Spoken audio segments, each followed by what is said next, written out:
Good morning, everyone. Today we are going to start with textbook exercise questions of chapter number 4, structure of atom. First question is compare the properties of electrons, protons and neutrons. ठीक है, कल मैं ਤੁਹਾਨੂੰ ਇੱਕ question पाया ਸੀਗਾ ਵੀ ਤੁਸੀਂ ਸਬ atomic particle ਜਿਹੜੇ ਆ ਹਨਾ ਉਹ ਲਿਖੋ ਐਟਮ ਦੇ ਤਾਂ ਇਹ ਤਿੰਨੋਂ ਸਬ ਐਟੋਮਿਕ ਪਾਰਟੀਕਲ ਹੁੰਦੇ ਠੀਕ ਹੈ ਇਲੈਕਟ੍ਰੋਨ ਪ੍ਰੋਟੋਨਸ ਤੇ ਨਿਊਟਰੋਨਸ ਤਾਂ ਇਹਦੇ ਵਿੱਚੋਂ ਆਪਾਂ ਮਤਲਬ ਇੱਕ ਬੱਚੇ ਨੇ ਕਿਹਾ ਸੀ ਵੀ ਮੈਂ ਇਹਦੇ ਅੱਗੇ ਵੀ ਲਿਖਣਾ ਹੈਗਾ ਤੇ ਮੈਂ ਕਿਹਾ ਸੀ ਵੀ ਜੇ ਆਉਂਦਾ ਤਾਂ ਜ਼ਰੂਰ ਲਿਖਿਓ ਹਨਾ ਤਾਂ ਉਹਦਾ ਮਤਲਬ ਸੀਗਾ ਵੀ ਇੱਕ ਤਾਂ ਇਹਨਾਂ ਦਾ ਮਾਸ ਕਿੰਨਾ ਹੁੰਦਾ ਹੈਗਾ ਜਿਹੜਾ ਇਲੈਕਟ੍ਰੋਨ ਆ ਉਹਦਾ ਮਾਸ ਉਹਨਾਂ ਨੇ ਕਿਹਾ 1/1837 ਆਫ ਹਾਈਡਰੋਜਨ ਐਟਮ ਲਿਖਿਆ ਠੀਕ ਹੈ ਤੁਹਾਡੀ ਬੁੱਕ ਤੇ 1840 ਸੀਗਾ ਉਹ ਵੀ ਸਹੀ ਆ ਅਗਰ ਤੁਸੀਂ ਉਹ ਯਾਦ ਕੀਤਾ ਤਾਂ ਇਸ ਬੁੱਕ ਤੇ ਆਨਸਰ ਦੇ ਵਿੱਚ 1837 ਐਗਜ਼ੈਕਟ ਹੀ ਦਿੱਤਾ ਹੋਇਆ ਹੈਗਾ ਇਹਦਾ ਮਾਸ ਹਾਈਡਰੋਜਨ ਐਟਮ ਜਿੰਨਾ ਹੁੰਦਾ ਠੀਕ ਹੈ ਤੇ ਇਹਦਾ ਮਾਸ ਵੀ ਹਾਈਡਰੋਜਨ ਐਟਮ ਜਿੰਨਾ ਹੀ ਹੁੰਦਾ ਹੁਣ ਹਾਈਡਰੋਜਨ ਐਟਮ ਦਾ ਮਾਸ ਕਿੰਨਾ ਹੁੰਦਾ ਹੈਗਾ this is 1.67 into 10 raised to power -27 kilogram ਠੀਕ ਹੈ ਦੋਨਾਂ ਲਈ ਸੇਮ ਵੈਲਿਊ ਹੋਏਗੀ ਜਦੋਂ ਆਪਾਂ ਉਹਨੂੰ 1837 ਨਾਲ ਡਿਵਾਈਡ ਕਰਦੇ ਹਾਂ ਤਾਂ ਸਾਡੇ ਕੋਲ electron the mass comes out to be 9.1 into 10 raised to power -31 kilogram ਠੀਕ ਹੈ ਤਾਂ ਇਹ ਸਭ ਤੋਂ ਪਹਿਲਾਂ ਤਾਂ ਆਪਾਂ ਮਾਸ ਦੀ ਗੱਲ ਕੀਤੀ ਹੈ ਮਾਸ ਹੋ ਗਿਆ ਦੈਨ ਆਪਣੇ ਕੋਲ ਚਾਰਜ ਦੀ ਗੱਲ ਹੈ ਇਹਦੇ ਤੇ 네ਗੇਟਿਵ ਚਾਰਜ ਹੁੰਦਾ ਹੈਗਾ ਠੀਕ ਹੈ ਇਹਦੇ ਤੇ ਹੁੰਦਾ ਹੈ ਪੋਜ਼ਿਟਿਵ ਚਾਰਜ ਪ੍ਰੋਟੋਨ ਤੇ ਪੋਜ਼ਿਟਿਵ ਚਾਰਜ ਨਿਊਟਰੋਨ ਤੇ ਨੋ ਚਾਰਜ ਤਾਂ ਹੁਣ ਜਿਹੜੀਆਂ ਇਹ ਦੋਨੋਂ ਵੈਲਿਊਜ਼ ਆ ਠੀਕ ਹੈ ਇਹ ਤੁਹਾਨੂੰ 1 ਨੰਬਰ ਦੇ ਕੁਐਸਚਨ ਚ ਆ ਸਕਦੀਆਂ ਹੈਗੀਆਂ ਵੀ ਇਲੈਕਟ੍ਰੋਨ ਦਾ ਮਾਸ ਕਿੰਨਾ ਹੁੰਦਾ ਜਾਂ ਪ੍ਰੋਟੋਨ ਦਾ ਮਾਸ ਕਿੰਨਾ ਹੁੰਦਾ ਹੈਗਾ ਇਹ ਤੁਸੀਂ ਯਾਦ ਰੱਖਣਾ ਠੀਕ ਹੈ क्लियर है जी यस मैम हाँ जी देन सेकंड चार्ज भी लिखे थे हाँ जी मैम टेस्ट ਚ ਅਸੀਂ ਕੱਲੇ ਚਾਰਜ ਹੀ ਲਿਖੇ ਸੀ ਕੋਈ ਗੱਲ ਨਹੀਂ ਰਾਜੇ ਉਦੋਂ ਤੱਕ ਆਪਾਂ ਇਹ ਕੁਐਸਚਨ ਵੀ ਨਹੀਂ ਡਿਸਕਸ ਕੀਤਾ ਸੀ ਤੁਸੀਂ ਚਾਰਜ ਲਿਖੇ ਆ ਇਹ ਵੀ ਬਹੁਤ ਵਧੀਆ ਗੱਲ ਹੈ ਠੀਕ ਹੈ ਮਤਲਬ ਆਏ ਨਹੀਂ ਹੁੰਦਾ ਵੀ ਇੰਨਾ ਕੁ ਪੁੱਛਿਆ ਤੁਹਾਨੂੰ ਪਤਾ ਆਪਣੇ 11th ਕਲਾਸ ਵਾਲੇ ਬੱਚੇ ਕੀ ਕਰਦੇ ਆ ਵੀ ਉਹਨਾਂ ਨੂੰ ਜਿੰਨਾ ਕੁ ਪੁੱਛਿਆ ਹੁੰਦਾ ਨਾ ਉਹ ਜਸਟ ਮੇਨ ਪੁਆਇੰਟਸ ਲਿਖਦੇ ਆ ਜੇ ਥੋੜਾ ਬਹੁਤ ਆਪਾਂ ਇਲੈਬੋਰੇਟ ਕਰ ਦਿਆਂਗੇ ਨਾ ਉਹ ਵਧੀਆ ਚੀਜ਼ ਹੁੰਦੀ ਆ ਹਾਂਜੀ ਸੈਕਿੰਡ ਕੁਐਸਚਨ ਦੇਖੋ what are the limitations of J.J. Thomson's model of atom ਠੀਕ ਹੈ J.J. Thomson model ਆਪਾਂ ਕੱਲ ਮੈਂ ਤੁਹਾਨੂੰ ਕੁਐਸਚਨ ਚ ਵੀ ਟੈਸਟ ਚ ਵੀ ਪਾਇਆ ਸੀ ਹੈ ਨਾ ਉਹਨੇ ਕਿਹਾ ਸੀਗਾ ਵੀ ਜਿਹੜਾ atom as a whole positive sphere ਹੈ ਤੇ ਉਹਦੇ ਵਿੱਚ ਇਲੈਕਟ੍ਰੋਨਸ ਇਦਾਂ ਪਏ ਆ ਜਿਵੇਂ ਰੈਸਿਨਸ ਇਨ ਅ ਪੁਡਿੰਗ ਜਾਂ ਸੀਡਸ ਇਨ ਅ ਵਾਟਰਮੈਲਨ ਹਨਾ ਜਿਵੇਂ ਵਾਟਰਮੈਲਨ ਦੇ ਵਿੱਚ ਸੀਡਸ ਹੁੰਦੇ ਆ ਤਾਂ ਇਹਦੀਆਂ ਲਿਮਿਟੇਸ਼ਨਸ ਕੀ ਆ ਫਸਟ ਦੇਖੋ it could not explain the stability of an atom ਇੱਕ ਤਾਂ ਇਹ ਐਟਮ ਦੀ ਸਟੇਬਿਲਿਟੀ ਨੂੰ ਐਕਸਪਲੇਨ ਨਹੀਂ ਕਰ ਪਾਇਆ ਠੀਕ ਹੈ ਵੀ ਐਟਮ ਸਟੇਬਲ ਕਿਵੇਂ ਆ ਜੇ ਇੱਕ ਪੋਜ਼ਿਟਿਵ ਸਫੀਅਰ ਦੇ ਵਿੱਚ 네ਗੇਟਿਵ ਚਾਰਜ ਇਦਾਂ ਪਿਆ ਹੈਗਾ ਤਾਂ ਉਹਨੇ ਇਹ ਨਹੀਂ ਦੱਸਿਆ ਵੀ ਹਾਈਡਰੋਜਨ ਸਪੈਕਟਰਮ ਫਿਰ ਕਿਵੇਂ ਬਣਦਾ ਠੀਕ ਹੈ ਉਹਨੇ ਜਿਹੜੇ ਅੱਗੇ ਜਿਵੇਂ ਰਦਰਫੋਰਡ ਦਾ ਐਕਸਪੈਰੀਮੈਂਟ ਸੀਗਾ ਰਾਜੇ ਉਹਦੇ ਹਿਸਾਬ ਨਾਲ ਉਹ ਸਟੇਬਿਲਿਟੀ ਨੂੰ ਐਕਸਪਲੇਨ ਨਹੀਂ ਕਰ ਪਾਇਆ ਤੇ ਇੱਕ ਹਾਈਡਰੋਜਨ ਸਪੈਕਟਰਮ ਜਿਹੜਾ ਬਣਦਾ ਹੈਗਾ ਉਹਨੂੰ ਨਹੀਂ ਐਕਸਪਲੇਨ ਕਰ ਪਾਇਆ ਹਨਾ ਹੁਣ ਇੱਥੇ ਇੱਕ ਸਪੈਕਟਰਮ ਵਰਡ ਯੂਜ਼ ਹੋਇਆ ਹੈਗਾ ਤਾਂ ਉਹਦਾ ਮਤਲਬ ਕੀ ਹੁੰਦਾ ਉਹਨੂੰ ਮੈਂ ਥੋੜਾ ਜਿਹਾ ਬੇਸਿਕ ਚੀਜ਼ ਨਾਲ ਜੋੜ ਕੇ ਤੁਹਾਨੂੰ ਸਮਝਾਉਣੀ ਆ ਜਿਵੇਂ ਮੀਂਹ ਦੇ ਵਿੱਚ ਰੇਨਬੋ ਸਾਰਿਆਂ ਨੇ ਦੇਖੀ ਹੋਣੀ ਆ ਬੁੱਢੀ ਮਾਈ ਦੀ ਪੀਂਘ ਹਨਾ ਜਿਹਨੂੰ ਕਹਿੰਦੇ ਹੁੰਦੇ ਆਪਾਂ ਤਾਂ ਜਿਹੜੀ ਰੇਨਬੋ ਆ ਉਹਦੇ ਵਿੱਚ 7 ਕਲਰਸ ਦਾ ਇੱਕ ਪੈਟਰਨ ਬਣਦਾ ਉਹ ਪੈਟਰਨ ਨੂੰ ਆਪਾਂ ਸਪੈਕਟਰਮ ਕਹਿੰਦੇ ਹਾਂ ਠੀਕ ਹੈ ਸੇਮ ਵੇ ਜਦੋਂ ਸਪੈਕਟਰੋਸਕੋਪ ਦੇ ਵਿੱਚ ਆਪਾਂ ਡਿਫਰੈਂਟ ਐਟਮਸ ਨੂੰ ਸਟੱਡੀ ਕਰਦੇ ਹਾਂ ਤਾਂ ਉਹਨਾਂ ਦੇ ਵਿੱਚ ਬ੍ਰਾਈਟ ਤੇ ਡਾਰਕ ਲਾਈਨਸ ਦਾ ਕੋਈ ਪੈਟਰਨ ਬਣਦਾ ਉਸ ਪੈਟਰਨ ਨੂੰ ਅਸੀਂ ਸਪੈਕਟਰਮ ਕਹਿੰਦੇ ਹਾਂ ਠੀਕ ਹੈ ਜੀ ਕਲੀਅਰ ਬੱਚੇ ਇੱਥੋਂ ਤੱਕ यस मैम ਹਾਂਜੀ then third question ਦੇਖੋ what are the limitations of Rutherford's model of atom Rutherford ਦੀਆਂ ਕੀ ਲਿਮਿਟੇਸ਼ਨ ਸੀਗੀਆਂ ਇਹ ਵੀ ਸਟੇਬਿਲਿਟੀ ਆਫ ਐਟਮ ਨੂੰ ਐਕਸਪਲੇਨ ਨਹੀਂ ਕਰ ਪਾਇਆ ਸੀ ਕਿਉਂਕਿ ਇਹਨੇ ਕਿਹਾ ਸੀਗਾ ਵੀ ਜਿਹੜਾ ਨਿਊਕਲੀਅਸ ਆ ਉਹਦੇ ਆਲੇ ਦੁਆਲੇ ਇਲੈਕਟ੍ਰੋਨ ਚੱਕਰ ਲਗਾਉਂਦੇ ਆ ਠੀਕ ਹੈ ਤੇ ਇਲੈਕਟ੍ਰੋਨ ਤੇ ਕਿਹੜਾ ਚਾਰਜ ਹੁੰਦਾ ਰਾਜੇ 네ਗੇਟਿਵ ਹਨਾ ਜਦੋਂ ਕੋਈ ਵੀ ਚਾਰਜਡ ਬੋਡੀ ਰਿਵੋਲਵ ਕਰਦੀ ਹੈ ਘੁੰਮਦੀ ਹੈ ਤਾਂ ਉਹ એનર્ਜੀ ਨੂੰ ਰੇਡੀਏਟ ਕਰਦੀ ਹੈ ਰੇਡੀਏਟ ਦਾ ਮਤਲਬ ਹੁੰਦਾ ਬਾਹਰ ਨੂੰ ਕੱਢਦੀ ਹੈ એનર્ਜੀ ਠੀਕ ਹੈ ਤਾਂ ਉਹ ਕਹਿੰਦਾ ਇਲੈਕਟ੍ਰੋਨ ਜਿਹੜਾ ਹੈਗਾ ਉਹ એનર્ਜੀ ਹੁਣ ਮੇਰੀ ਗੱਲ ਸੁਣੋ ਜਦੋਂ ਕੋਈ એનર્ਜੀ ਰੇਡੀਏਟ ਕਰ ਰਿਹਾ ਉਹਦੀ ਆਪਦੀ એનર્ਜੀ ਤਾਂ ਘਟੂਗੀ ਠੀਕ ਹੈ ਕਿਉਂਕਿ ਉਹ ਤਾਂ ਬਾਹਰ એનર્ਜੀ ਛੱਡੀ ਜਾਂਦਾ ਹੈਗਾ ਤਾਂ ਉਹ ਕਹਿੰਦਾ ਵੀ ਇਲੈਕਟ੍ਰੋਨ ਲੂਜ਼ ਕਰ ਦੂਗਾ એનર્ਜੀ। ਅਗਰ ਇਲੈਕਟ੍ਰੋਨ ਲੂਜ਼ ਕਰੇਗਾ એનર્ਜੀ, ਹੁਣ ਆਪਾਂ ਕਿਹਾ ਸੀ ਆ ਨਿਊਕਲੀਅਸ ਆ, ਠੀਕ ਹੈ, ਨਿਊਕਲੀਅਸ ਦੇ ਅਰਾਊਂਡ ਮੰਨ ਲਓ ਇਲੈਕਟ੍ਰੋਨ ਰਿਵੋਲਵ ਕਰ ਰਿਹਾ ਹੈਗਾ ਤਾਂ ਉਹ એનર્ਜੀ ਰੇਡੀਏਟ ਕਰ ਰਿਹਾ ਹੈ ਹਨਾ। ਤਾਂ ਇਹਦਾ ਜਿਹੜਾ ਇਹ ਚੱਕਰ ਆ, ਚੱਕਰ ਨੂੰ ਆਪਾਂ ਆਰਬਿਟ ਕਹਿੰਦੇ ਆ ਹਨਾ, ਆਰਬਿਟ ਸਮਾਲ ਹੁੰਦਾ ਜਾਏਗਾ, ਸਮਾਲ ਹੁੰਦਾ ਹੁੰਦਾ ਹੁੰਦਾ ਹੁੰਦਾ ਐਂਡ ਤੇ ਉਹ ਕਹਿੰਦਾ it should fall into the nucleus. ਇਹ ਤਾਂ ਨਿਊਕਲੀਅਸ ਦੇ ਵਿੱਚ ਫਾਲ ਕਰ ਜਾਊਗਾ, ਬਟ ਐਕਚੁਅਲ ਦੇ ਵਿੱਚ ਇਦਾਂ ਕਦੇ ਵੀ ਨਹੀਂ ਹੁੰਦਾ, ਇਲੈਕਟ੍ਰੋਨ ਕਦੇ ਵੀ ਨਿਊਕਲੀਅਸ ਦੇ ਵਿੱਚ ਫਾਲ ਨਹੀਂ ਕਰਦਾ, ਠੀਕ ਹੈ। ਸੈਕੰਡ ਥਿੰਗ ਉਹਨੇ ਕਿਹਾ ਵੀ ਰਦਰਫੋਰਡ ਦਾ ਮਾਡਲ ਹੈ ਜਿਹੜਾ ਰਜੇ ਉਹ ਸਪੈਕਟਰਮ ਆਫ ਹਾਈਡਰੋਜਨ ਤੇ ਹੋਰ ਐਟਮਸ ਨੂੰ ਐਕਸਪਲੇਨ ਨਹੀਂ ਕਰ ਪਾਇਆ, ਠੀਕ ਹੈ। ਹੁਣ ਮੇਰੀ ਗੱਲ ਸੁਣੋ, ਕਾਮਨ ਚੀਜ਼ ਥਾਮਸਨ ਦੀ ਲਿਮਿਟੇਸ਼ਨ ਤੇ ਰਦਰਫੋਰਡ ਚ ਹੈਗੀ ਹੈ। ਪਹਿਲੀ ਤਾਂ ਵੀ it could not explain the spectrum of hydrogen, ਠੀਕ ਹੈ, ਐਂਡ ਅਦਰ ਐਟਮਸ। ਦੂਜਾ ਹੈਗਾ ਇਨਸਟੇਬਿਲਿਟੀ ਆਫ ਐਟਮ ਨੂੰ ਨਹੀਂ ਐਕਸਪਲੇਨ ਕਰ ਪਾਇਆ ਹਨਾ। ਰਦਰਫੋਰਡ ਵਾਲੇ ਨੂੰ ਥੋੜਾ ਜਿਹਾ ਇਲੈਬੋਰੇਟ ਕਰਨਾ, ਥਾਮਸਨ ਵਾਲੇ 'ਚ ਸਿਰਫ ਇੰਨਾ ਹੀ ਲਿਖਿਆ ਹੋਇਆ ਵੀ it could not explain the stability of atom, ਵੀ ਐਕਸਪਲੇਨ ਨਹੀਂ ਕਰ ਪਾਇਆ। ਰਦਰਫੋਰਡ ਵਾਲੇ ਵਿੱਚ ਆਪਾਂ ਚਾਰਜਡ ਪਾਰਟੀਕਲ ਵਾਲਾ ਜਿਹੜਾ ਆ ਕੇਸ ਹੈ ਇਹਨੂੰ ਵੀ ਥੋੜਾ ਜਿਹਾ ਲਿਖ ਦੇਣਾ, ਠੀਕ ਹੈ। ਤਿੰਨ ਕੁਐਸਚਨ ਚੰਗੀ ਤਰ੍ਹਾਂ ਕਲੀਅਰ ਹੋ ਗਏ? Yes, ma'am. Yes, ਹਾਂਜੀ ma'am. ਹਾਂਜੀ, ਹੁਣ ਆਪਾਂ ਆਉਨੇ ਆ ਫੋਰਥ ਕੁਐਸਚਨ ਤੇ, ਠੀਕ ਹੈ, ਵਿਚ ਇਜ਼ ਬੋਹਰਸ ਮਾਡਲ ਆਫ ਐਟਮ, ਠੀਕ ਹੈ।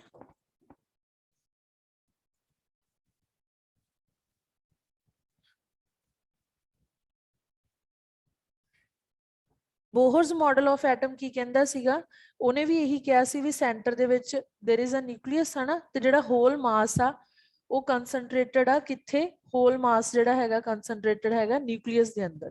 ਮਤਲਬ ਜਿਹੜੇ ਨਿਊਕਲੀਅਸ ਆ ਉਹਦੇ ਅੰਦਰ ਨਿਊਕਲੀਓਨਸ ਆ, ਨਿਊਕਲੀਓਨਸ ਦਾ ਮਤਲਬ ਕੀ ਹੁੰਦਾ ਹੈਗਾ, ਪ੍ਰੋਟੋਨਸ ਤੇ ਨਿਊਟਰੋਨਸ, ਠੀਕ ਹੈ,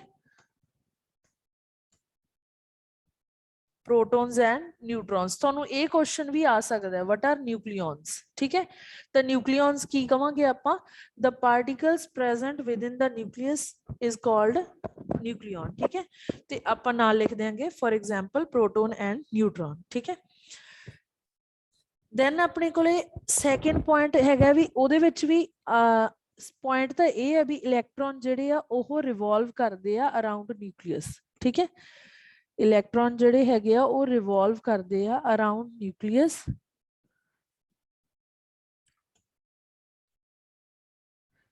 ਬਟ ਇਹਨੇ ਇਹ ਨਹੀਂ ਕਿਹਾ ਵੀ ਉਹ ਮਤਲਬ ਜਿਵੇਂ ਮਰਜ਼ੀ ਰਿਵੋਲਵ ਕਰੀ ਜਾਂਦੇ ਆ, ਇਹਨੇ ਇਹ ਕਿਹਾ ਸੀਗਾ ਵੀ ਇਨ ਸਰਕੂਲਰ ਆਰਬਿਟਸ। ਸਰਕੂਲਰ ਦਾ ਮਤਲਬ ਤਾਂ ਸਰਕਲ ਹੀ ਹੋ ਗਿਆ। ਇੱਕ ਇਹਨੇ ਵਰਡ ਯੂਜ਼ ਕੀਤਾ ਸੀ fixed orbit, circular fixed orbit ਦੇ ਵਿੱਚ ਇਹ ਰਿਵੋਲਵ ਕਰਦੇ ਆ, ਠੀਕ ਹੈ।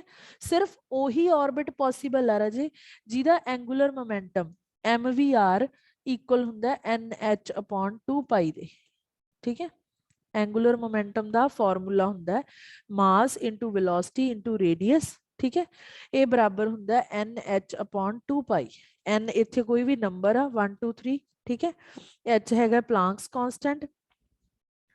ਤੇ ਇਹ ਵੈਸੇ ਤੁਹਾਡੇ ਸਿਲੇਬਸ 'ਚ ਨਹੀਂ ਹੈਗਾ ਇਹ ਵਾਲਾ ਪੁਆਇੰਟ ਜਿਹੜਾ ਮੈਂ ਲਿਖਵਾ ਰਹੀ ਹਾਂ, ਮਤਲਬ ਜਿਹੜਾ ਮੈਂ ਆਹ ਵਾਲਾ ਲਿਖਿਆ ਇਹ ਮੈਂ ਵੈਸੇ ਦੱਸਿਆ ਤੁਹਾਨੂੰ, ਇਹ ਨਹੀਂ ਤੁਹਾਨੂੰ ਜ਼ਿਆਦਾ ਯਾਦ ਰੱਖਣ ਦੀ ਲੋੜ, ਬਟ ਮੈਂ ਤੁਹਾਨੂੰ ਦੱਸਿਆ ਕਿਉਂ ਆ, ਕਿਉਂਕਿ ਸਿਰਫ ਉਹੀ ਆਰਬਿਟ ਪੋਸੀਬਲ ਹੋਣਗੇ ਜਿਹੜੇ ਇਸ ਫਾਰਮੂਲੇ ਨੂੰ ਫੁੱਲਫਿਲ ਕਰਨਗੇ, ਠੀਕ ਹੈ।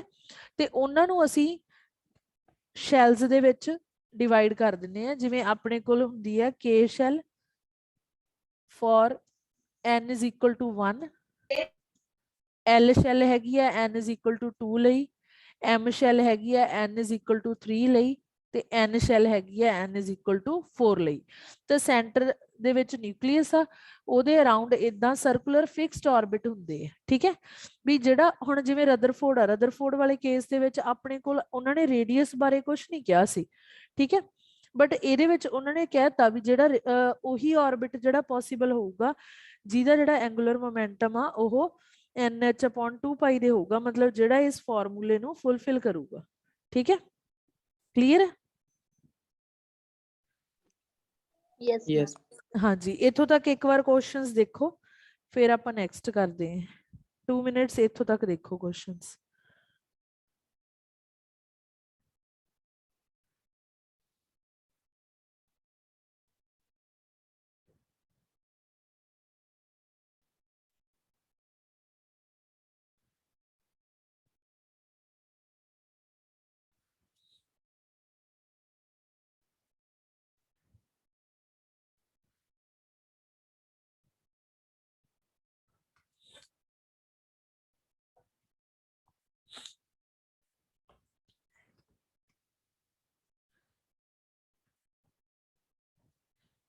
ਬਾਕੀ ਇੱਕ ਚੀਜ਼ ਹੋਰ ਹੈ ਰਾਜੇ, ਜਿਵੇਂ ਮੈਂ ਕਿਹਾ ਸੀ ਵੀ ਕੋਈ ਵੀ ਚੀਜ਼ ਆ ਹਨਾ, ਜਦੋਂ ਉਹ ਆਪਾਂ ਰਦਰਫੋਰਡ ਦਾ ਕਿਹਾ ਸੀਗਾ ਹਨਾ, ਵੀ ਜਦੋਂ ਚਾਰਜਡ ਪਾਰਟੀਕਲ ਆ ਉਹ ਰਿਵੋਲਵ ਕਰ ਰਿਹਾ ਤਾਂ ਉਹ એનર્ਜੀ ਐਮਿਟ ਕਰਦਾ ਹੈ ਹਨਾ। ਬੋਹਰ ਨੇ ਉਹ ਪੁਆਇੰਟ ਵੀ ਕਲੀਅਰ ਕਰਤਾ ਸੀਗਾ ਵੀ ਜਿੰਨਾ ਟਾਈਮ ਕੋਈ ਵੀ ਇੱਕ ਆਪਦੇ ਆਰਬਿਟ 'ਚ ਘੁੰਮ ਰਿਹਾ ਹੈਗਾ ਉਹ એનર્ਜੀ ਐਮਿਟ ਨਹੀਂ ਕਰੂਗਾ। ਠੀਕ ਹੈ, એનર્ਜੀ ਕਿਵੇਂ ਚੇਂਜ ਹੋਊਗੀ, ਜੇ ਤਾਂ ਇਹ ਉੱਪਰ ਵਾਲੇ ਲੈਵਲ ਤੋਂ ਹਾਇਰ ਲੈਵਲ ਤੋਂ ਲੋਅਰ ਲੈਵਲ ਤੇ ਜਾ ਰਿਹਾ ਤਾਂ એનર્ਜੀ ਐਮਿਟ ਹੋਊਗੀ, ਮਤਲਬ ਬਾਹਰ ਨੂੰ ਨਿਕਲੂਗੀ। ਅਗਰ ਇਹ ਲੋਅਰ ਲੈਵਲ ਤੋਂ ਉੱਪਰ ਜਾ ਰਿਹਾ ਹੈਗਾ ਤਾਂ ਉਦੋਂ એનર્ਜੀ ਅਬਜ਼ੌਰਬ ਹੋਊਗੀ। ਕਹਿਣ ਦਾ ਮਤਲਬ ਵੀ ਜਦੋਂ ਤੱਕ ਇੱਕ ਇਲੈਕਟ੍ਰੋਨ ਆਪਦੇ ਆਰਬਿਟ 'ਚ ਆਪਦੇ ਸਰਕਲ 'ਚ ਉਦੋਂ ਤੱਕ ਕੋਈ ਵੀ એનર્ਜੀ ਨਾ ਤਾਂ ਲੂਜ਼ ਹੋਊਗੀ ਨਾ ਹੀ ਉਹ ਗੇਨ ਕਰੂਗਾ। ਠੀਕ ਹੈ, ਜੇ ਤਾਂ ਉਹ ਮਤਲਬ ਕਿ ਉੱਪਰੋਂ ਨੀਚੇ ਜਾ ਰਿਹਾ ਤਾਂ એનર્ਜੀ ਬਾਹਰ ਨਿਕਲੂਗੀ, ਜੇ ਨੀਚੋਂ ਉੱਪਰ ਆ ਰਿਹਾ ਤਾਂ એનર્ਜੀ ਅਬਜ਼ੌਰਬ ਹੋਊਗੀ, ਮਤਲਬ ਉਹਨੂੰ ਆਪਾਂ ਨੂੰ એનર્ਜੀ ਪ੍ਰੋਵਾਈਡ ਕਰਾਉਣੀ ਪਊਗੀ। ਠੀਕ ਹੈ,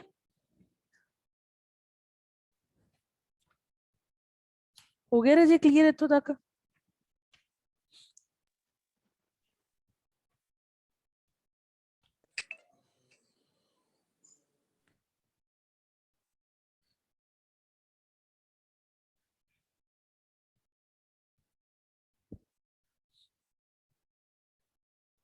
ਹੋ ਗਿਆ ਕਿ ਨਹੀਂ, ਕਿ ਬੋਝ ਹੀ ਲੈ ਗਏ ਬੋਹਰਜ਼ ਮਾਡਲ ਦਾ? यस मैम हो गया क्लियर। ਓਕੇ ਰਾਜੇ, 5th ਕੁਐਸਚਨ ਦੇਖੋ। 5th ਉਹਨਾਂ ਨੇ ਕਿਹਾ ਕਿ ਫਰਸਟ 18 ਐਲੀਮੈਂਟਸ ਦੀ ਤੁਸੀਂ ਵੇਰੀਅਸ ਸ਼ੈਲਸ ਦੇ ਵਿੱਚ ਹਨਾ ਡਿਸਟ੍ਰੀਬਿਊਸ਼ਨ ਕਰੋ। ਉਹਦਾ ਤੁਸੀਂ ਕਰ ਹੀ ਲਓਗੇ, ਆਪਾਂ ਕਿੰਨੇ ਵਾਰ ਕਰ ਹੀ ਲਏ ਆ ਕੁਐਸਚਨਸ ਹਨਾ, ਆਰਗਨ ਤੱਕ यस मैम। 20 ਤੱਕ। ਹਾਂਜੀ, 6th ਕੁਐਸਚਨ ਦੇਖੋ, summarise the rules for writing of distribution the electrons in various shells for the first 18 elements। ਉਹਨਾਂ ਨੇ ਰੂਲਸ ਸਮਰਾਈਜ਼ ਕਰਨ ਨੂੰ ਕਿਹਾ ਤੇ ਇਹਦੇ ਵਿੱਚ ਕੁਝ ਨਹੀਂ, ਆਪਾਂ ਦੱਸ ਦੇਣਾ ਵੀ K ਦੀ ਜਿਹੜੀ ਮੈਕਸਿਮਮ ਕੈਪੈਸਿਟੀ ਆ ਉਹ 2 ਹੁੰਦੀ ਆ, L ਦੀ 8 ਹੁੰਦੀ ਆ। ਠੀਕ ਹੈ, ਕਲੀਅਰ? ਮਤਲਬ ਇਹ ਕੋਈ ਉਦਾਂ ਲਿਖਣ ਵਾਲਾ ਕੁਐਸਚਨ ਨਹੀਂ ਹੈਗਾ, ਪ੍ਰੈਕਟੀਕਲ ਜਿਹੀ ਕੁਐਸਚਨ ਆ, ਵੀ ਇਦਾਂ ਦਾ ਕੁਐਸਚਨ ਨਹੀਂ ਆਊਗਾ ਵੀ ਰੂਲਸ ਸਮਰਾਈਜ਼ ਕਰੋ। ਰੂਲਸ ਤੁਹਾਨੂੰ ਪਤਾ ਹੀ ਹੈ ਵੈਸੇ ਸਾਰਿਆਂ ਨੂੰ। ਠੀਕ ਹੈ, 7th ਕੁਐਸਚਨ ma'am. ਦੇਖੋ, ਜਿਹੜਾ 7th ਆ, define valency by taking examples of silicon and oxygen. ਤੁਸੀਂ ਵੈਲੈਂਸੀ ਨੂੰ ਡਿਫਾਈਨ ਕਰਨਾ। ਠੀਕ ਹੈ, ਵੈਲੈਂਸੀ ਕੀ ਹੁੰਦੀ ਹੈ ਰਾਜੇ? Combining capacity of an atom. ਠੀਕ ਹੈ, ਵੈਲੈਂਸੀ ਤੋਂ ਸਾਨੂੰ ਪਤਾ ਲੱਗਦਾ ਵੀ ਜਿਹੜਾ ਇੱਕ ਐਟਮ ਆ ਉਹ ਕਿੰਨੇ ਹੋਰ ਦੇ ਨਾਲ ਕੰਬਾਈਨ ਕਰੂਗਾ।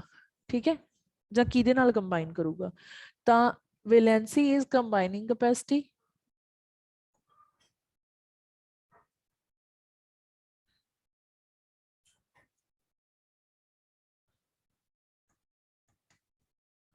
ਠੀਕ ਹੈ, ਤਾਂ ਇਹਦੇ ਵਿੱਚ ਆਪਣੇ ਕੋਲ ਹੁਣ ਦੇਖੋ ਆਪਾਂ ਕਹਿੰਦੇ ਹੁੰਦੇ ਸੀ ਵੈਲੈਂਸੀ ਦੇ ਦੋ ਰੂਲਸ ਆ। Valency is equal to number of valence electron. Valence electron ਹੁੰਦੇ ਆ ਲਾਸਟ ਸ਼ੈਲ ਵਾਲੇ। ਠੀਕ ਹੈ, ਜੇ ਉਹ ਇਲੈਕਟ੍ਰੋਨ ਜਿਹੜੇ ਆ ਲੈਸ ਦੈਨ 4 ਆ ਤੇ 8 minus number of valence electron ਆ, ਜੇ ਉਹ ਨੰਬਰ ਆਫ ਇਲੈਕਟ੍ਰੋਨ ਜਿਹੜੇ ਹੈਗੇ ਆ ਉਹ 4 ਤੋਂ ਜ਼ਿਆਦਾ। ਇਦਾਂ ਹੀ ਕਹਿੰਦੇ ਸੀ ਨਾ ਆਪਾਂ। ਠੀਕ ਹੈ, ਹੁਣ ਆਪਾਂ ਸਿਲੀਕਨ ਤੇ ਆਕਸੀਜਨ ਦੀ ਐਗਜ਼ਾਮਪਲ ਲੈਂਦੇ ਆ। ਸਿਲੀਕਨ ਦਾ ਐਟੋਮਿਕ ਨੰਬਰ ਕਿੰਨਾ ਹੁੰਦਾ ਹੈ ਜੀ? What is the atomic number of silicon?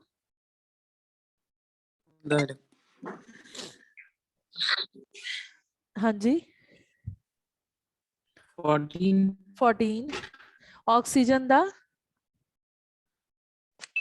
6। 8। ਠੀਕ ਹੈ, ਤਾਂ ਹੁਣ ਆਪਣੇ ਕੋਲ KLM ਦੇ ਵਿੱਚ ਆਪਾਂ ਇਹਨਾਂ ਨੂੰ ਡਿਸਟ੍ਰੀਬਿਊਟ ਕਰਨਾ ਹੈ, ਤਾਂ ਇਹਦੀ ਕੀ ਡਿਸਟ੍ਰੀਬਿਊਸ਼ਨ ਹੋਊਗੀ 14 ਵਾਲੇ ਦੀ? 284। 284। ਠੀਕ ਹੈ, ਇਹਦੀ ਕੀ ਕਨਫੀਗਰੇਸ਼ਨ ਹੋਏਗੀ? 2 6। ਠੀਕ ਹੈ, ਹੁਣ ਤੁਸੀਂ ਦੇਖੋ ਇਹਦੇ ਵਿੱਚ 4 ਇਲੈਕਟ੍ਰੋਨਸ ਆ ਬਾਹਰ ਵਾਲੀ ਸ਼ੈਲ 'ਚ, ਤਾਂ ਇਹਦੀ ਵੈਲੈਂਸੀ ਤਾਂ 4 ਹੋਊਗੀ। ਠੀਕ ਹੈ, ਇਹਦੇ 'ਚ 6 ਆ, ਤਾਂ ਇਹਦੀ ਵੈਲੈਂਸੀ ਕਿਵੇਂ ਫਾਈਂਡ ਕਰਾਂਗੇ ਆਪਾਂ? 8 - 6 ਕਰਕੇ। 8 ਮਾਈਨਸ 1 ਮਿੰਟ 8 - 6 ਕਰਕੇ ਹੈ ਨਾ, ਤਾਂ 8 - 6 ਹੁੰਦਾ 2, ਤਾਂ ਆਕਸੀਜਨ ਦੀ ਵੈਲੈਂਸੀ ਕਿੰਨੀ ਆ ਜਾਏਗੀ? 2। ਠੀਕ ਹੈ, ਕਲੀਅਰ ਹੈ? Yes ma'am. ਹਾਂਜੀ,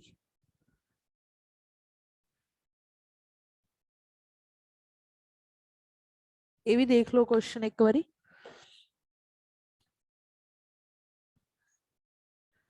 ਨੈਕਸਟ ਆਪਣੇ ਕੋਲ 8th ਕੁਐਸਚਨ ਦੇਖੋ।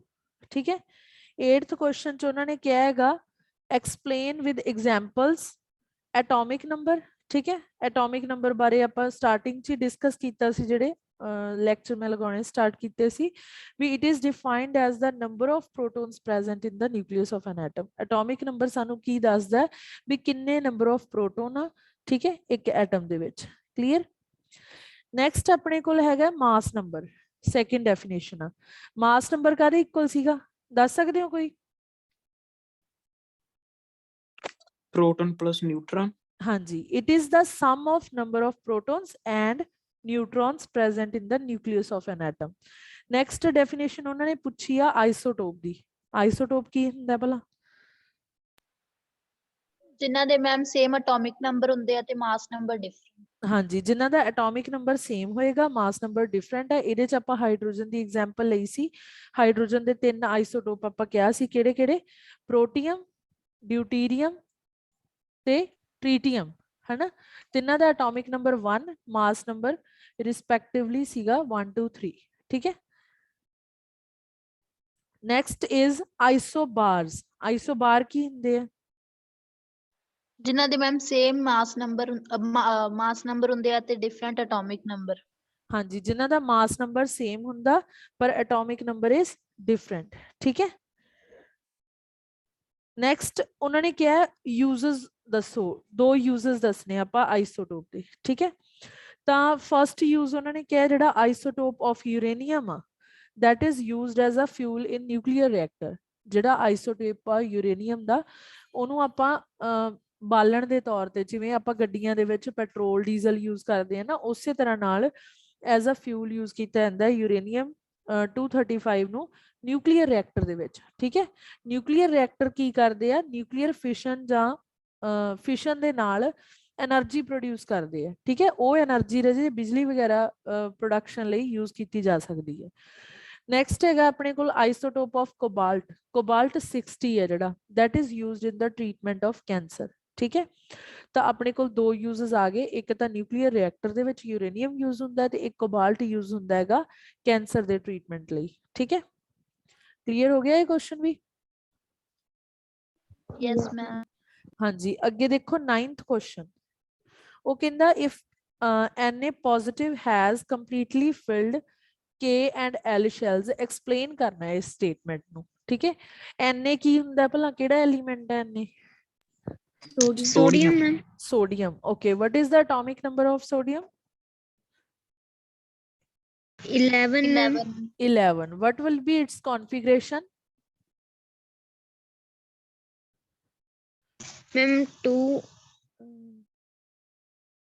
8, 1. ਹਾਂਜੀ ਨਾਓ Na ਪੋਜ਼ਿਟਿਵ ਕਿਹਾ ਤਾਂ ਮੈਂ ਤੁਹਾਨੂੰ ਸਟਾਰਟਿੰਗ ਚ ਸਮਝਾਇਆ ਸੀ ਨਾ ਵੀ ਜਿਹਦੇ ਉੱਪਰ ਪੋਜ਼ਿਟਿਵ ਚਾਰਜ ਹੋਵੇ ਇਹਦਾ ਮਤਲਬ ਉਹ ਇਲੈਕਟ੍ਰੋਨ ਲੂਜ਼ ਕਰ ਰਿਹਾ ਕਿੰਨੇ ਲੂਜ਼ ਕਰੇਗਾ ਜਿੰਨਾ ਪੋਜ਼ਿਟਿਵ ਚਾਰਜ ਆ ਠੀਕ ਹੈ ਤਾਂ ਪੋਜ਼ਿਟਿਵ ਕੱਲਾ ਹੀ ਹੈ ਇਟ ਮੀਨਸ ਉਹ ਇੱਕ ਇਲੈਕਟ੍ਰੋਨ ਲੂਜ਼ ਕਰ ਰਿਹਾ ਤਾਂ ਉਹ ਇੱਕ ਇਲੈਕਟ੍ਰੋਨ M ਸ਼ੈਲ ਚੋਂ ਜਾਊਗਾ ਠੀਕ ਹੈ ਤੇ ਆਪਣੇ ਕੋਲ ਕਨਫੀਗਰੇਸ਼ਨ Na ਪੋਜ਼ਿਟਿਵ ਦੀ ਕੀ ਹੋਏਗੀ K ਦੇ ਵਿੱਚ 2 L ਦੇ ਵਿੱਚ 8 ਠੀਕ ਹੈ ਤਾਂ ਉਹਨੇ ਇਹੀ ਕਿਹਾ ਸੀ ਨਾ ਵੀ Na ਪੋਜ਼ਿਟਿਵ ਦੇ ਵਿੱਚ K and L shells are completely filled ਤਾਂ ਫਿਰ ਉਹ ਚੀਜ਼ ਪ੍ਰੂਵ ਹੋ ਗਈ ਠੀਕ ਹੈ K ਦੇ ਵਿੱਚ ਮੈਕਸਿਮਮ 2 ਹੋ ਸਕਦੇ ਆ ਤੇ L ਦੇ ਵਿੱਚ ਮੈਕਸਿਮਮ 8 ਹੋ ਸਕਦੇ ਆ ਇਹੀ ਚੀਜ਼ ਹੁੰਦੀ ਹੈ ਨਾ ਕਲੀਅਰ ਹੈ ਵੀ ਯੈਸ ਮੈਮ ਹਾਂਜੀ Yes, ਰਜੇ ma'am. ਹਾਂਜੀ ਆਪਾਂ ਇੱਥੋਂ ਤੱਕ ਹੀ ਕਰਾਂਗੇ ਕੱਲ ਤੁਸੀਂ ਇਹ ਕੁਐਸਚਨਸ ਯਾਦ ਕਰਨੇ ਆ ਠੀਕ ਹੈ ਤੇ ਜੇ ਕੋਈ ਡਾਊਟ ਆ ਤਾਂ ਮੈਨੂੰ ਪੁੱਛ ਲਓ ਇੱਥੋਂ ਤੱਕ